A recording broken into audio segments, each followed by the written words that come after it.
பச்சடிக்கு தேவையான பொருட்கள்: கொத்தமல்லி, வெந்தயம், பச்சை மிளகாய், கடுகு,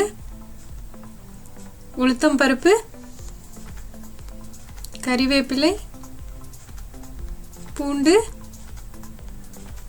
உப்பு, நல்லெண்ணெய், சீரகம், பெருங்காயத்தூள், புளி, காஞ்ச மிளகாய். இந்த மாதிரி கொத்தமல்லியை வந்து நல்லா கழுவி அந்த தண்ணி போகிற வரைக்கும் நீங்கள் வந்து ட்ரெயின் பண்ணணும். அப்போ தான் வந்து பச்சடி வந்து கெடாமல் வந்து வரும். இந்த மாதிரி கொஞ்சம் தண்ணி கூட அதில் இருக்கக்கூடாது. அப்போ தான் வந்து டேஸ்ட்டுமே உங்களுக்கு வந்து நல்லாயிருக்கும்.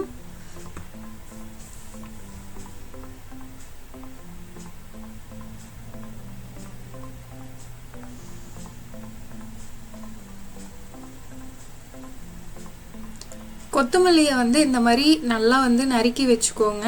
தண்டு பகுதியை வந்து விட்டுருங்க, கீழ் தண்டு மட்டும் விட்டுருங்க. ஏன்னா வந்து அதை அரைக்கும் போது நார் நாராக வரும். பூண்டும் இந்த மாதிரி வால் வாலாக கட் பண்ணி வச்சுக்கோங்க. நான் வந்து இது கடுகும் வெந்தயமும் அரைச்சி வச்சிருக்கிற பொடி. எண்ணெய் வந்து சூடானதுக்கப்புறம் பச்சை மிளகாய், பூண்டு, புளி இது மூணையும் போட்டு நல்லா வதக்கி எடுத்துக்கோங்க.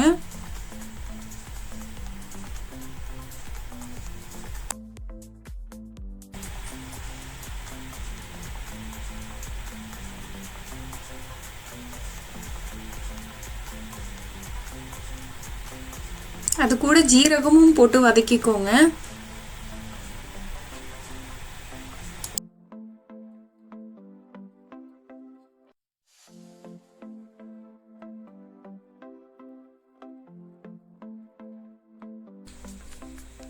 இந்த அளவுக்கு நல்லா வதங்கணும்.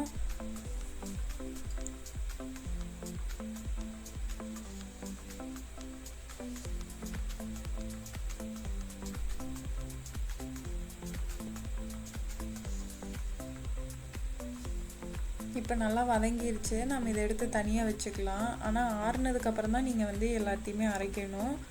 ஸோ நான் இதை வந்து இப்போ வந்து வதங்கிடுச்சு. ஒரு பிளேட்டில் எடுத்து மாற்றி வச்சுக்கிறேன்.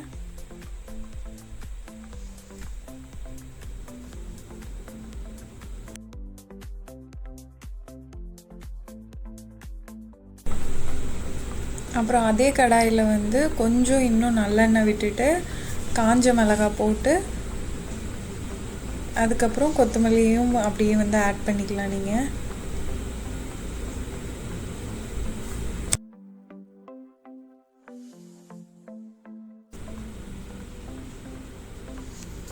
கொத்தமல்லி தழை வந்து ஓரளவுக்கு வந்து வதங்கினா போதும். ரொம்ப வதங்கணுன்ட்டுலாம் இல்லை. அந்த தண்ணி வந்து லீஃபில் இருக்குல்ல, அது மட்டும் லைட்டாக போனால் போதும்.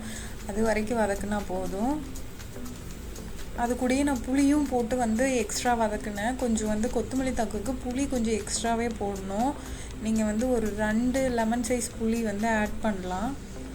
அதே மாதிரி அதுக்கு வந்து பொடி வந்து என்ன பண்ணணுன்னா வெந்தயம் அப்புறம் வந்து கடுகு இது வந்து ரெண்டுமே வந்து ஒரு டீஸ்பூன் போட்டு பவுட்ரு பண்ணி வச்சுக்கோங்க. லைட்டாக வந்து ஹீட்டில் வந்து இதானதுக்கப்புறம் லைட்டாக கலர் சேஞ்ச் ஆனால் போதும், ரொம்ப இல்லை. ஆனதுக்கப்புறம் நீங்கள் அரைச்சி வச்சுக்கோங்க.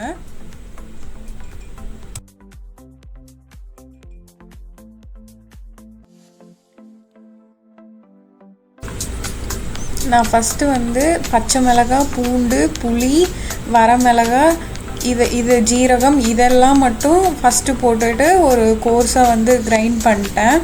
அதுக்கப்புறம் வந்து நீங்கள் கொஞ்சம் கொஞ்சமாக வந்து கொத்தமல்லி தழை வந்து வதக்கி வச்சுருந்ததை வந்து கொஞ்சம் கொஞ்சமாக ஆட் பண்ணி நீங்கள் வந்து அரைச்சிக்கலாம். ரொம்பவும் இதுவாக அரைக்க தேவையில்ல, கோர்ஸாக அரைச்சிக்கிட்டிங்கன்னா போதும்.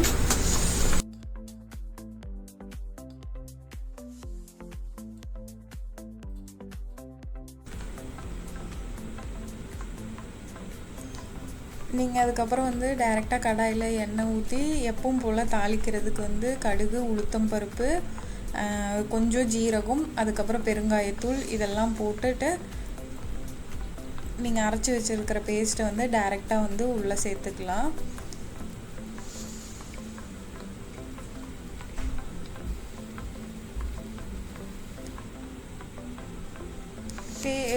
நீங்கள் அரைச்சி வச்சுருக்க பேஸ்ட்டுமே ரொம்ப நேரம் வதக்கணுன்ட்டுலாம் இல்லை, கொஞ்ச நேரம் வதக்குனிங்கனாவே போதும். ஓரளவுக்கு வந்து அந்த டார்க் க்ரீனு அந்த மாதிரி கலரில் வரும்.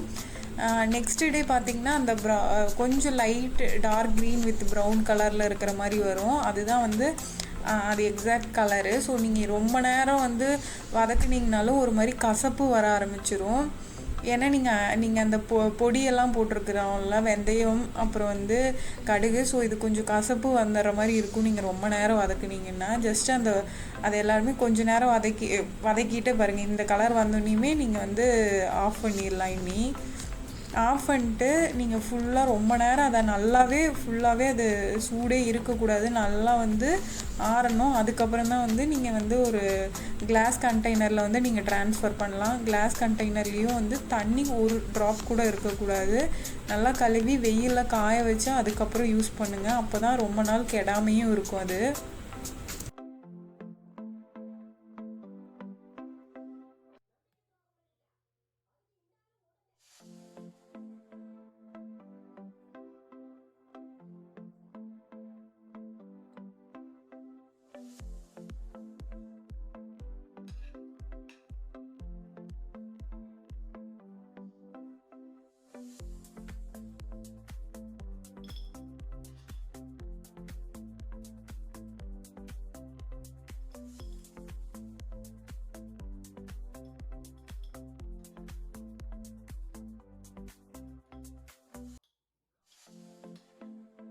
நான் நைட்டே செஞ்சுட்டேன். நான் நெக்ஸ்ட் டே மார்னிங் தான் வந்து அது கிளாஸ் கண்டெய்னருக்கு நான் ட்ரான்ஸ்ஃபர் பண்ணேன். அதுவும் இல்லாமல் நான் 2 நாள் முன்னாடியே வந்து கிளாஸை வந்து நல்லா கழுவி காய வச்சிட்டேன். ஏன்னா அப்போ தான் வந்து தண்ணியே சுத்தமாக இருக்காது, நமக்கு தெரியாது தண்ணி இருக்கா இல்லையான்னு. நம்ம ரொம்ப நாள் கெடாமல் டேஸ்ட்டுமே நல்லா இருக்கும். நம்ம தண்ணியெலாம் இல்லாமல் போட்டால் தான் அந்த டேஸ்ட்டும் மாறாமல் இருக்கணும்னா இந்த மாதிரிலாம் செஞ்சால் தான் மாறாது. இல்லைனாலும் எப்படியாவது மாறும், கொஞ்சமாவது லைட்டாக சேஞ்சஸ் இருக்கும். கண்டிப்பாக நான் பண்ண மாதிரி எக்ஸாக்டாக பண்ணி பார்த்துட்டு ட்ரை பண்ணுங்கள். நீங்கள் மறுபடியும் இதை பண்ணி வச்சுட்டே இருப்பீங்க. ஒரு வாட்டியும் அது தீரும் போதும் நீங்கள் வந்து மறுபடியும் பண்ணுவீங்க. ஏன்னா அவ்வளோ நல்லாயிருக்கும். இந்த 2 தொக்குமே ஒரு பெஸ்ட்டு காம்போன்னு சொல்லுவேன். இட்லியாக இருக்கட்டும், தோசைக்காக இருக்கட்டும், சாப்பாட்டுக்காக இருக்கட்டும், நீங்கள் சூடாக சாப்பாட்டில் வந்து நெய் போட்டு இது ஒரு ஸ்பூன் போட்டு சாப்பிட்டா அவ்வளோ டேஸ்ட்டாக இருக்கும். நம்ம இன்னும் கொஞ்சம் சாப்பிட்ணும் போல தான் நமக்கு வந்து தோணிகிட்டே இருக்கும். கண்டிப்பாக இதை செஞ்சு பார்த்துட்டு எனக்கு கமெண்ட் பண்ணுங்கள். ஏதாவது டவுட் இருந்தாலும் எனக்கு வந்து கமெண்ட் பண்ணுங்கள், நான் கண்டிப்பாக சொல்கிறேன். கண்டிப்பாக இந்த வீடியோ உங்களுக்கு பிடிச்சிருக்குன்னு நம்புகிறேன். பிடிச்சிருந்துச்சின்னா லைக் பண்ணுங்கள், ஷேர் பண்ணுங்கள், அண்ட் மறக்காமல் ஸ்டே வித் பிளாசம் சேனலுக்கு சப்ஸ்கிரைப் பண்ணுங்கள்.